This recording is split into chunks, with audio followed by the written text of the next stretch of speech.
Le Conseil européen, qu'est-ce que c'est? C'est la plus haute institution politique de l'Union européenne, composée des chefs d'État ou de gouvernement des pays membres de l'Union européenne, d'un président et du président de la Commission européenne. S'il n'a pas le pouvoir d'adopter la législation, c'est le rôle du Parlement européen et du Conseil des ministres de l'UE, le Conseil européen est le maître de l'agenda et des travaux. C'est le lieu de décision politique de l'Union qui traite notamment des questions sensibles qui ne peuvent être résolues à un niveau inférieur. Les grandes orientations et priorités politiques de l'Union y sont donc discutées.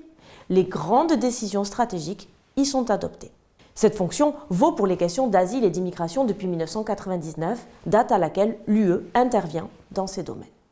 Compte tenu de son autorité politique, le Conseil européen est par conséquent l'endroit où les grandes crises européennes sont discutées.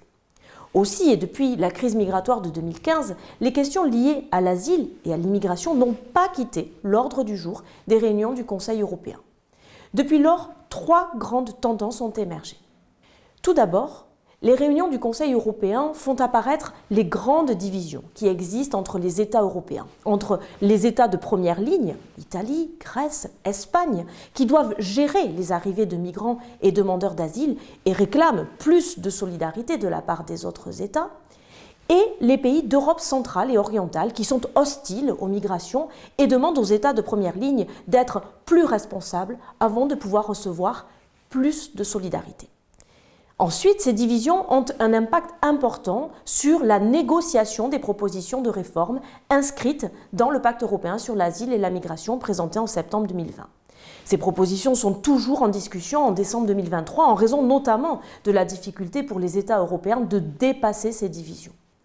Enfin, et du fait de ces tensions, les États européens en sont réduits à valider des orientations sur les seuls points sur lesquels ils peuvent être d'accord, à savoir la lutte contre l'immigration irrégulière et le contrôle des frontières européennes.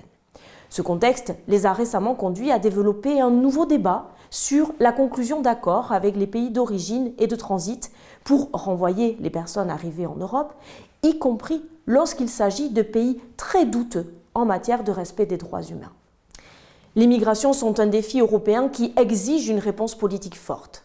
Est-ce que le travail d'orientation politique du Conseil européen permet de répondre à la crise migratoire qui s'est installée durablement dans l'Union? En l'état, sans doute pas.